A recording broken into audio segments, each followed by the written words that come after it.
Hello friends and students, I am doctor Pooja Khetrapal. ये एक short video है आपको बताने के लिए कि एआईबी के एग्जाम्स की तैयारी आप कैसे शॉर्ट स्पैम ऑफ टाइम में करें। That is all India bar examination. Students confusion में रहते हैं कि हम इसका प्रिपरेशन कैसे करें। वो गलती जो करते हैं वो सीधे ऑब्जेक्टिव की बुक ले जाते हैं और सोचते हैं कि ओपन बुक एग्जाम में हम सारे बैरिक्स ले जाएंगे और वहाँ सॉल्व कर लेंगे।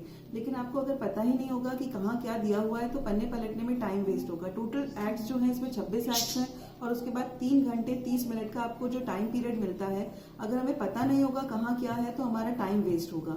सो first thing you have to do is you have to prepare thorough go through the barrack. So सबसे पहले हमको क्रिमिनल मेजर एक्ट पढ़ना चाहिए जिसमें सीआरपीसी, आईपीसी और एविडेंस है। इसमें ज्यादा सेक्शन कवर हो जाते हैं, मेजोरिटी हमारा कवर हो जाता है तो कॉन्फिडेंस लेवल बढ़ता है। उसके बाद then we can go for CPC. CPC के बाद हम कॉन्स्टिट्यूशन पढ़ें। कॉन्स्टिट्यूशन जब ही हमारा मेजर पोर्शन जिसमें ज्यादा सेक्शंस हैं ये कवर अप हो जाते हैं तो हमारा एक कॉन्फिडेंस लेवल बढ़ता है। उसके बाद जो छोटे एक्ट्स हैं जैसे कंपनी लॉ 3 मार्क का है वो हम आखिरी में ले सकते हैं। लॉ ऑफ टॉर्ट्स है, उसके बाद स्पेसिफिक रिलीफ है, कॉन्ट्रैक्ट है, टॉर्ट्स है, ये छोटे एक्ट्स करें। जब इस तरह से हम पढ़ लेते हैं उसके बाद we should go to the objectives. Objectives में बहुत सारे अवेलेबिलिटी ऑफ मटेरियल है मार्केट में, आप अपनी सुटेबिलिटी और चॉइस के हिसाब से कुछ भी ले सकते हैं, जिसमें सॉल्व पेपर्स भी हैं 10 ईयर्स के और ऑब्जेक्टिव बुक भी अलग अलग पब्लिकेशन की है।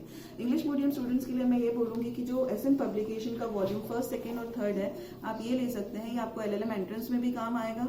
आगे जाकर आप सीजे की प्रिपरेशन करते हैं तो मेंस के लिए थ्योरेटिकल और ऑब्जेक्टिव इसमें दिया हुआ है। It's very good book. उसके बाद पूजा लॉ पब्लिकेशन का जो प्रिलिमिनरी एग्जाम का बुक है इसमें जो सीजे के सब्जेक्ट्स के ओटी हैं, maximum number of OT is covered in this book, so you can also tally this book. उसके बाद मैं बोलूंगी कि जो हम एलएलबी में कहीं अपने शॉर्ट नोट्स बनाते हैं, ब्रीफिंग्स बनाते हैं, अगर वो भी आपके पास है वो अपने एग्जाम में आप ले जा सकते हैं। जैसे मेरे पास ये मेरे टाइप नोट्स हैं, कुछ हैंड रिटन नोट रहते हैं जिसमें मार्क करते हैं तो वो हमें वहां पर काम आता है, हम उसको वहां पे भी ले जा सकते हैं।